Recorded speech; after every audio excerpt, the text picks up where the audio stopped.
Hello and welcome to Watching the Tudors. I'm Heather. And I'm Jonathan.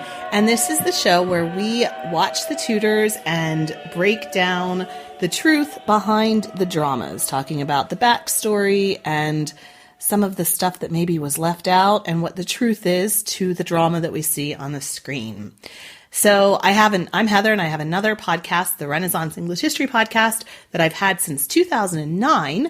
And I thought it would be fun to go back and rewatch the Tudors and kind of see what I missed the first time around and the history of it and all of that, now being almost 10 years into having my other show.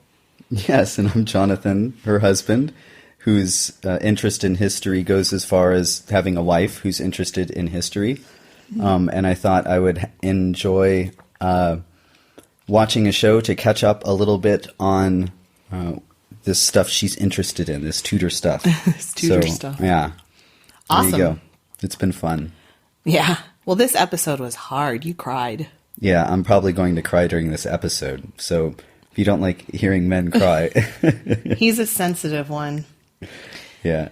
I guess if it was your first time seeing this, it would, it's just, I've read so many books about this and seen it in so many different kinds of movies and plays or, renditions of it and all that kind of stuff. And, you become a little bit desensitized, I suppose. It's almost like me with war movies. Like, I'm sure you'd be a little disturbed by some of the war movies I've seen, but I've seen them so many times, like I know what happens and everything. Exactly. So right. The way we work this is you ask me questions and then we kind of talk about it. And then, our spoiler alert. Yeah. So we're going to talk about this episode. So watch the episode before you listen because you'll find out everything that happens. It's not a preview. And we're also going to be talking about future things that happen. So you may have some things given away to you if you know nothing about Tudor history. There you go. But you'll find out sooner or later anyways if you watch the series. So okay. There you go. There you go. All right. So let's jump right into it. Anne dies. Anne dies. And but at the beginning, there's other stuff. So I'm going to see how long I can go without crying.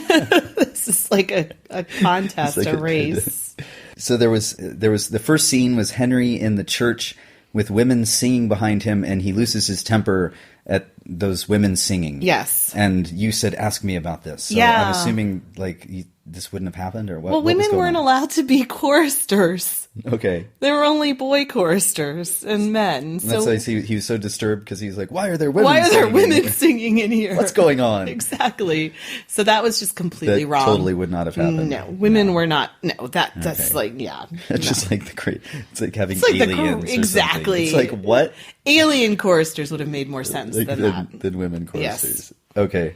And then him yelling, was there any, that was just dramatic. That was just dramatic. That's not, he's just showing his frustration with life. Exactly. I can't even pray and be sung to by imaginary women choristers without getting angry and wanting to kill someone. Exactly. And then next they showed Anne in her room in the tower, I guess. Mm-hmm. Would they have kind of quote unquote nice rooms like that? Well, the tower was actually a royal palace. And so she spent the night before. Well, I think we showed it in the earlier before she became queen. She spent the night before her procession in the tower. Yeah, and I kind of remember that. It was, William the Conqueror built the White Tower, and it was a place where throughout history the monarchs would spend their time. The Order of the Garter, I believe, was so it wasn't it wasn't just for prisoners. It wasn't just a prison, no. Okay. And there was a prison there because it was a really secure complex. Mm-hmm. But I think Anne actually stayed in the same rooms where she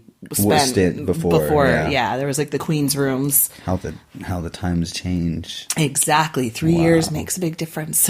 God, just 3 years. All that just took 3 years. Well, from when she was crowned. Well, I mean, the whole thing took thing 10. But yeah. Okay. So anyways. So yeah, the tower was a royal palace. Yeah, and it didn't take on its kind of meaning that we know it now until after this period. Yeah. And then, so just before I go on with my questions, just kind of as we were going over them before, just in general, this was pretty much how it happened. How the execution happened. Yeah. Details here and there, but for the most part, the delay, just all of it. It was kind of how it went. So we'll go through the delays them all. and all of that. So they said she was going, like, originally she was planned on being burned, I guess. Well, that would have been the normal punishment for a woman for adultery. I see. And So that's also kind for of the standard. So and she for was, treason for a woman. Yeah, that was like the standard lucky, punishment. quote unquote, lucky to. Yeah, that was Henry Be showing beheaded. his mercy. What a sweet gentleman. And he's sweet. Yes. And the executioner was truly from, like, imported from Calais. Or, he was an expert swordsman who was well known. that's just like, that was his thing. That was his gig. He was like the best. I mean, I gotta say, I didn't really watch, but like I kind of not kind of closed my eyes. I completely closed my eyes for a long time. Was she like kneeling Yeah. up, and then he just takes you out while you're kneeling up? Yeah. Like I mean, I gotta say, if I was gonna have my head chopped off, I would really much prefer this guy who, like, you know, plays the bait and switch, like, you know, has the kid running, like, I'm not even expecting it, I'm not down, like, just that whole bent over with your head on a chopping block, that seems so just grim. I mean, it's all very grim, but Eric Ives, who's Anne's major biographer of recent times, says that he was an expert in the use of heavy continental executioner's swords, which would cut off the head of a prisoner who was kneeling upright in place of the clumsier English axe kneading the prisoner's chin on the block. Yeah. So that was what he was. That would be, that's, I mean, nice. You know? Yeah. It's all relative, huh? Yeah. And she really had a last confession to, like, her chosen person. Yeah, and she did do it and she said also there's a lot of debate that still goes on because she did say she never sinned against him in body, which is like, okay, so are there other ways? Like, were you plotting or, you know, whatever. So she did make that confession, and that's something that has come down. Something. And then Elizabeth was, like, really made a bastard officially or whatever. Yeah, and they wouldn't all be restored to the succession until Henry did a will. Gosh, I want to say maybe 6 or 7 years after this, he did a will that outlined the succession. That was when everybody was finally restored and everything. So he just kind of was looking back on his life and says, this is all a mess, let me put some order to it before I go, or something? Well, no, I mean, it was common to do wills at certain times, and I guess he just kind of wanted to kind of set things right. And It was all set right after that. Right. And then I didn't understand. You were trying to explain. I didn't understand the part about Anne and her sister. It said, like, she said, what am I being accused of? Or no, he said, why is my marriage being dissolved? I didn't understand that part. Because, you know, from season 1, Henry had had her sister Mary as a mistress. Yes. So consanguinity, and it's interesting because it's the exact same charge that Henry put against Catherine of Aragon, that they couldn't be married because of their closeness in relation because she was his brother's widow. He's now saying to Anne, our marriage wasn't valid because I had already slept with your sister. So we were too close in relationship because you were technically almost my sister-in-law kind of thing. So we shouldn't have been together. So that was the reason that they gave for the marriage being dissolved, the too close in relation because of he had slept with her sister. And he just, like, realized this? I know, or something right? like. Well, you know, these facts can come up at an interesting time, right? Oh, Lord. People can be selective with how they see things. Yes. And her confession, she said what she said in the show, pretty much. Pretty much. And vice you know, versa. also all of this is recorded in different chronicles. So there's still debate over certain What's the things. accurate? And in the show notes, I'll put a link to, there's like the Hall's Chronicle, the Spanish Chronicle. There's several different chronicles. And I actually did another episode a couple years ago in my other show on Tudor chroniclers. So I'll put a link to all of those different things if people want to read these further. So, you know, there is debate amongst the different places, and all these people were writing after. So yeah, because it's not like there was someone there taking word for word notes. Yeah. So it's kind of like what was passed on by... Nobody was taking cell phone video. Kingston. Yeah, and Kingston reported everything back to Cromwell. That was his total job, was he was there, like, Cromwell said, I want to know everything. I want to know everything she eats. I want to know everything. So, then Cromwell's writing it down, and he's having his secretary write things down, and it's like, pass it down the lane, So, but yeah, that's what at least one of the chronicles lists. Okay. And Kingston really did, like, report her confession to people. Yeah.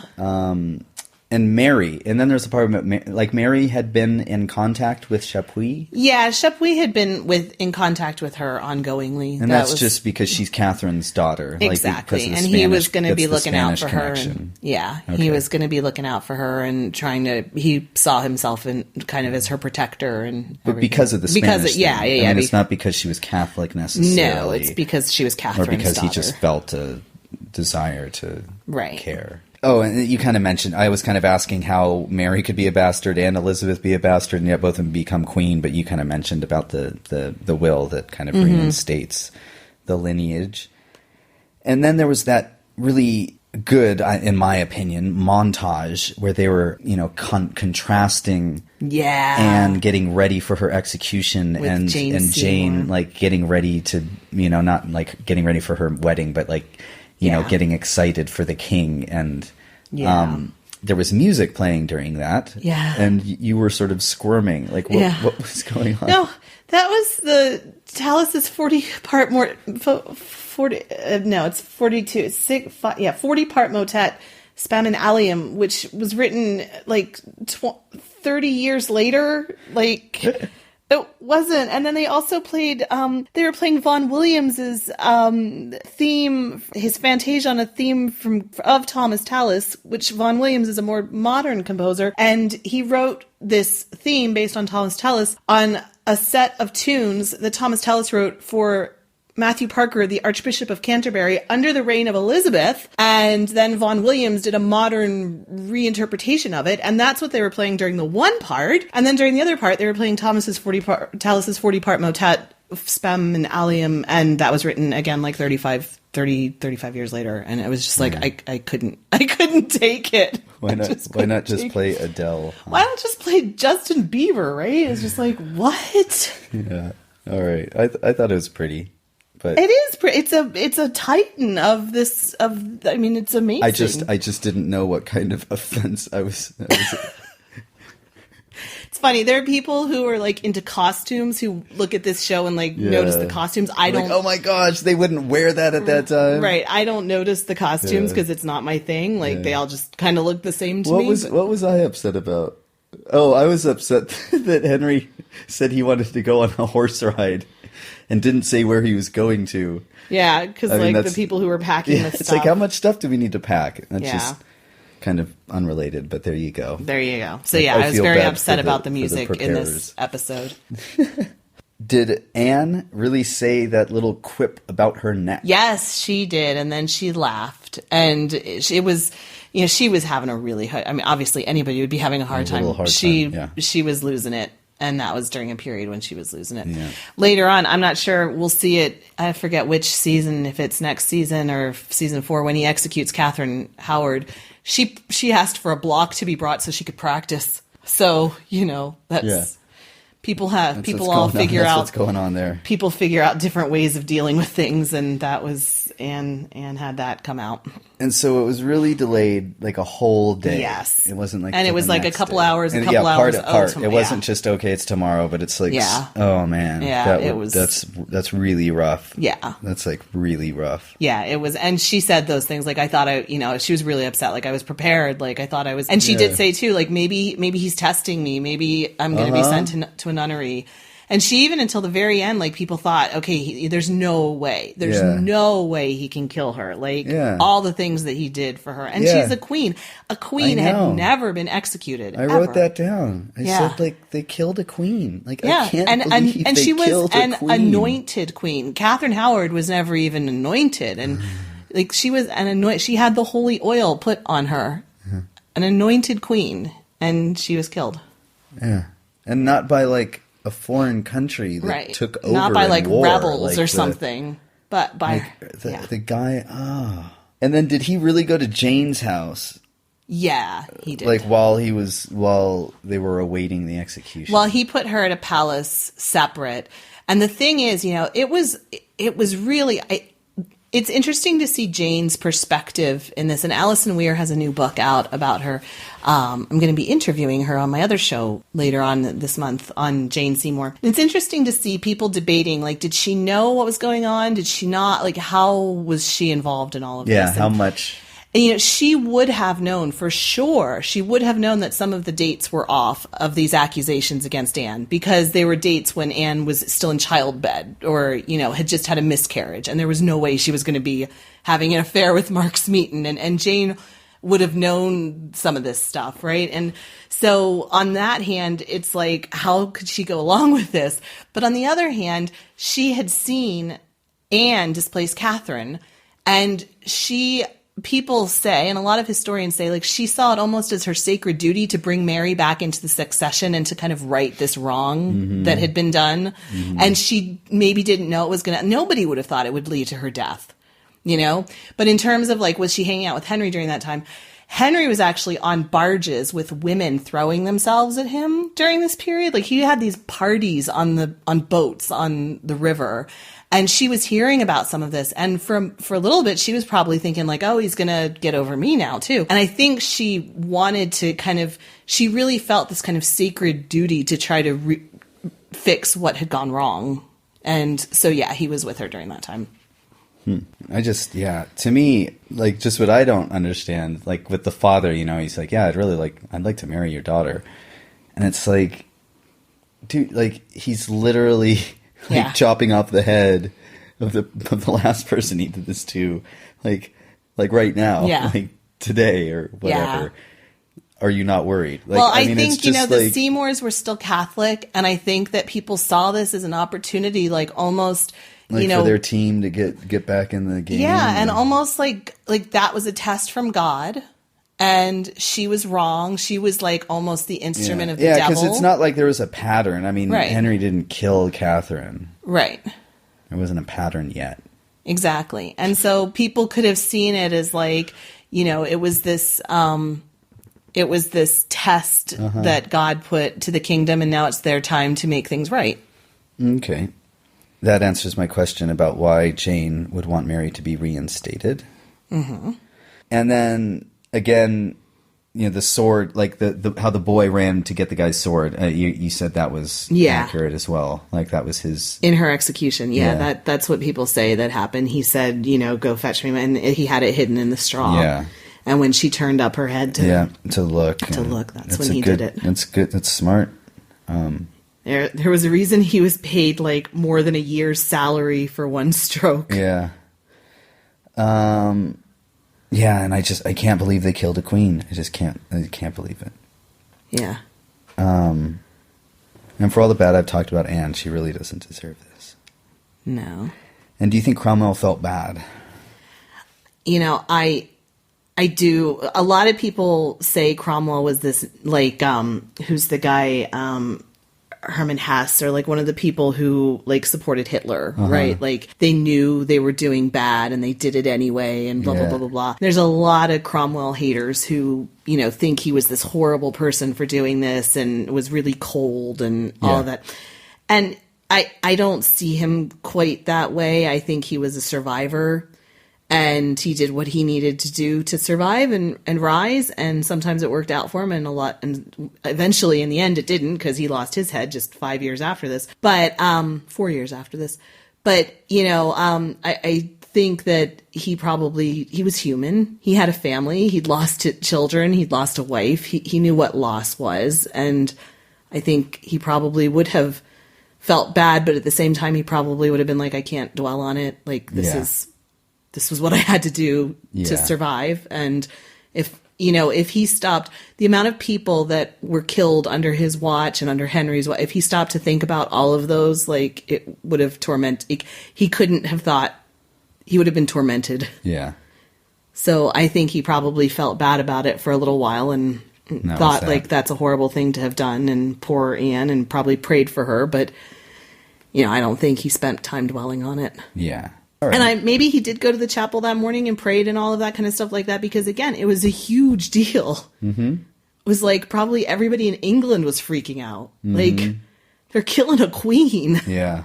Like, and it, like you said, not even like a rebel army or like a foreign army. Yeah. Like, they're just out and out killing her. Yeah. Yeah.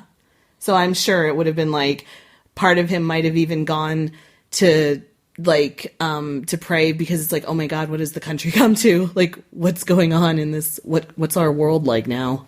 And is that what she said, Anne, when she was giving her last words? Yeah, there's a lot of different accounts, mm-hmm. but that is one of the accounts of her speeches. And there's a couple of different accounts that we still have, and they vary in what they say, and different, but that's one of them. And one of the accounts actually says that she said here she was come to die because the king was in love with Jane Seymour, and now she realizes that's what happened to her with Catherine, and so, she understands it's coming back to her, kind of thing. And, somebody said that she said that, and people tried to shut her up real quick. Yeah. But no other chronicler says that, so I don't know that there's any truth to that. But that's the one there is the most famous one. That's from Edward Hall, and he's the most famous one that said that. So, yeah. That's it. That's it? Okay. All right. Well, short one, huh? We spent a lot of time crying. Thank you for listening to us. We'll be back with season 3. Thank you. In a couple of weeks. See you soon. Talk to you soon. And, you can learn more about us at watchingthetudors.com. I'll put in show notes with links to all the different chroniclers, all the different sources, so you can learn more about that if you are interested. And you could do us a favor by leaving us a review on iTunes. A rating or a review, either one. Yeah, rating. Rating is fast. Takes you no time at all. Just hit. There you go. All right. All right. Thanks so much for listening. Thank you. We will talk to you again soon. Have a nice day. Bye.